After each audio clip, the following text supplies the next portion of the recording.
علماء نے لکھا ہے کہ ایک مقتدا یا ایک امیدوار کے اندر کیا شرائط ہونی چاہیے۔ سب سے جب یہ ساری باتیں ہم سن لیتے ہیں کہ ووٹ کی شرعی حیثیت کیا ہے، شرعی اعتبار سے نقطہ نظر کیا ہے، تو سب سے پہلا جو سوال ذہن کے اندر آتا ہے وہ یہ آتا ہے، اچھا مولانا پھر بتائیں ہم ووٹ کس کو دیں، ہم ووٹ کس کو دیں؟ میرے عزیز دوستو، کچھ کوالٹیز ہیں، کچھ شرائط ہیں کہ یہ صفات جس کے اندر پائی جائیں گی وہ آدمی ووٹ کا مستحق ہوگا۔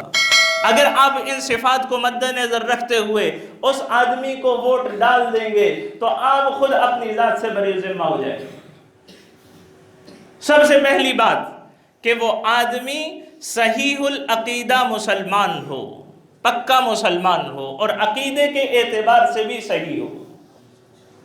میں نام نہیں لوں گا شخصیات کے، آپ کو سب کو معلوم ہے کہ آپ کے علاقے میں این اے کی سیٹ پر کون کھڑا ہے اور آپ کے علاقے میں پی پی کی سیٹ پر کون کھڑا ہے، یعنی قومی اسمبلی کی سیٹ پر اور صوبائی اسمبلی میں کون کھڑا ہے۔ چاہے وہ مسلم لیگ ہے، چاہے وہ پی ٹی آئی کی طرف سے ہے جس کا انتخابی نشان بدل چکا ہے، چاہے وہ آپ کی پیپلز پارٹی کی طرف سے ہے، چاہے وہ جماعت اسلامی کی طرف سے ہے، چاہے وہ ٹی ایل پی کی طرف سے ہے، چاہے وہ جے یو آئی کی طرف سے ہے، چاہے وہ جمعیت اہل حدیث کی طرف سے ہے۔ یہ کچھ چند ایک مشہور پارٹی ہیں جن کے میں نے آپ کے سامنے نام لیے۔ سب سے پہلی شرط امیدوار کے اندر فرمایا کہ وہ آدمی صحیح العقیدہ مسلمان ہو۔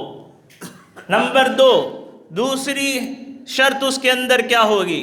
فرمایا وہ آدمی دیندار ہو اور شعائر اسلام کا پابند بھی ہو اور شعائر اسلام کا احترام کرنے والا بھی ہو۔ سب سے پہلی شرط کہ پکا مسلمان ہو، صحیح العقیدہ مسلمان ہو۔ دوسری شرط دیندار ہو، شاعر اسلام کا پابند بھی ہو اور شاعر اسلام کا احترام بھی کرنے والا ہو۔ نمبر 3، دیانتدار بھی ہو۔ یہ نہ ہو کہ چند ٹکوں کی خاطر جو ہے وہ اپنی سیٹ کو فروخت کر دے، کبھی اس جماعت کے اندر کبھی اس جماعت کے اندر، جس طرف کی ہوا چل جائے اس طرف اس جماعت کے اندر شامل ہو جائے کہ پچھلے سال جو ہے فلاں جماعت نے جیتنا تھا، سارے کے سارے اس میں چلے گئے، اس سال نظر آ رہا ہے فلاں جماعت نے جیتنا ہے، سارے کے سارے اس طرف چلے گئے۔ دیانتدار بھی ہو۔ اور پھر فرمایا کہ اسلامی نظریے کی پاسداری کرنے والا ہو۔ پاکستان کا جو نظریہ اسلام کی بنیاد پر ہے اس کا وفادار بھی ہو اور اسلام کے نفاذ کے لیے اس ملک و ملت کے اندر جد و جہد کرنے کا جذبہ بھی رکھتا ہو، کہ اس کے سلوگن کے اندر، اس کے نعرے کے اندر، اس کے مقصد کے اندر یہ بات شامل ہو کہ میں اگر اقتدار کے اندر آیا تو اس خدا داد مملکت کے اندر، یہ آواز کو پھٹنا نہیں شروع ہوگی تھوڑی سی، ٹھیک ہے، اس خدا داد مملکت کے اندر میں خدا کا نظام نافذ کروں گا، اس کے مقاصد کے اندر یہ بات بھی شامل ہو۔ یہ چوتھی شرط ہے۔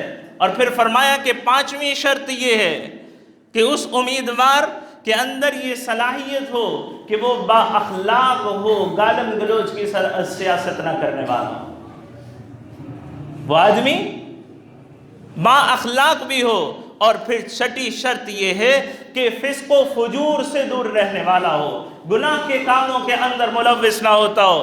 میرے عزیز دوستو، یہ 6 یا 7 شرائط ہیں جو ایک امیدوار کے اندر ہونی چاہیے۔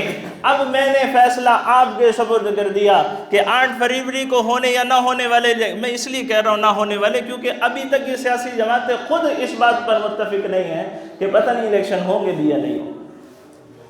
8 فروری کو ہونے والے اس فیصلے کے اندر آپ نے خود انتخاب کرنا ہے۔